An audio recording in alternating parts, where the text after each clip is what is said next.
On vit ensemble avec moi dans Actes des Apôtres, le chapitre 12, comme c'était déjà annoncé la lecture, on avait été déjà faite, et nous pas besoin de faire une autre lecture encore, même que la Bible là, lit dans la main, et qui ensemble, nous allons regarder la parole de Dieu.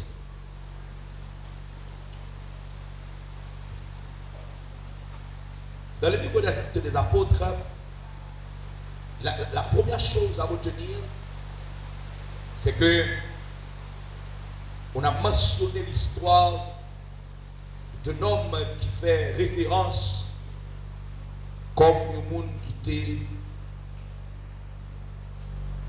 prend disposition pour les ennuyer ou bien persécuter l'église de Jésus-Christ. Puisque là nous parlons de l'église et nous parlons d'une personne qui était lui-même assujetti à faire travailler ça à persécuter l'église, il faut aussi que nous montrions qui ça l'église. À titre de rappel, et nous faisons tout le temps, on dit l'église c'est l'assemblée des saints. On dit l'église c'est là où les saints ils sont réunis ensemble. Et ensemble, ils ont adoré les Seigneurs. Même ce matin, nous avons fait, ou même quand suivre, nous avons entendu ça tout. On dit que les femmes de l'église, les hommes, les enfants, et la chorale, les jeunes, nous avons chanté pour bon Dieu gloire. Et bon Dieu, j'ai gloire dans le cantique qu'ils ont offert matin. Et c'est des cantiques hautement spirituels.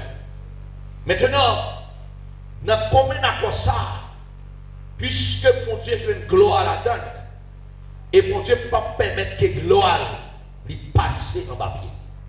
Pas que personne qui a pris gloire mon Dieu pour la tête. Donc, nous sommes capables de remarquer ça en homme comme Nebuchadnezzar, qui lui-même voulait prendre gloire mon Dieu par la tête. Ah ben mon Dieu te descend Nebuchadnezzar pour tellement je rage ta coupe. Ça fait me sentir que l'église n'a pas jamais seule. Et si l'église n'a pas jamais seule, qui s'appelle pas seule, c'est parce que l'église a une couverture et son couverture céleste. Et pour dire qu'on doit toujours être ça et qu'elle pas faire l'église là pour bagaille personnel, pas faire l'église là pour bagaille privé, mais faire l'église là, l'église de Jésus-Christ. Et chaque fois on fait comme ça, on fait l'église là, l'église de Jésus-Christ, et Jésus-Christ lui-même est toujours prêt pour défendre l'église.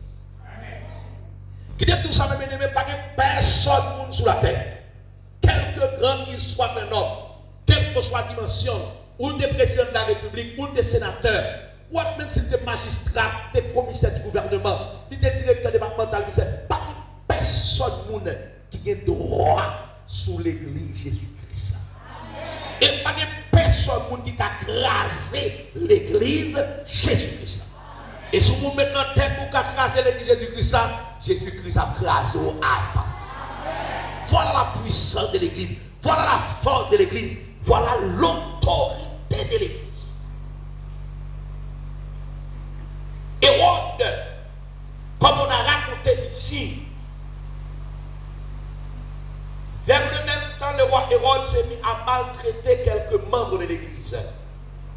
Il y avait eu, après que Jésus a fait son église, il a posé acte de sa signature sur l'église. Il n'y a pas personne qui a autorité sur lui.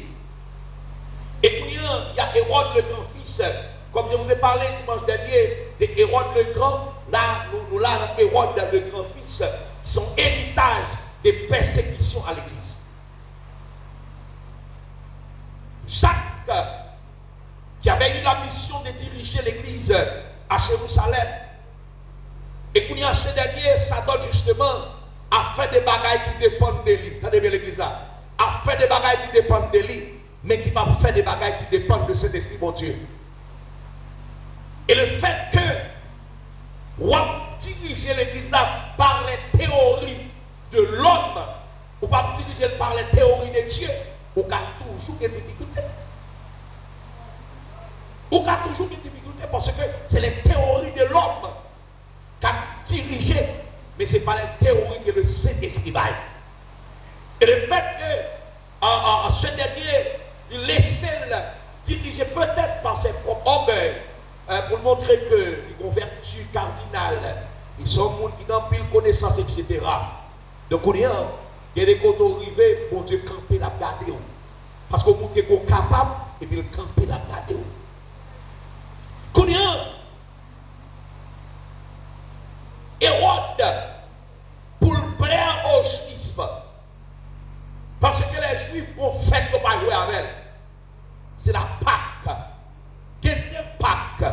Un Pâque qui est écrit avec S et un Pâque qui est écrit sans S. Pâque qui est écrit avec S là, c'est la fête qui rappelle, par exemple, la fête qui rappelle la mort et la résurrection de Jésus-Christ. Qui en semaine passée, donc en pile l'église a fêté la mort et la résurrection de Jésus-Christ. C'est pas ça. Et ouais, en pile l'église Jésus-Christ, ils n'ont pas joué avec ça, ils ont jour ça, ils ont mangé poisson, ils ont pile bagage. L'autre me songe les petits gens, ils n'ont pas même monde quitter pour couper bois. Ils n'ont pas même monde quitter, qu'on paquet de baril va gagner. Même si il y avait un mari bon hôtel, donc dans la période, ça, ils vont madame boucher. Parce que pas de ça. Donc c'était des pratiques qui étaient tellement pour nous qu'on respect pour ça.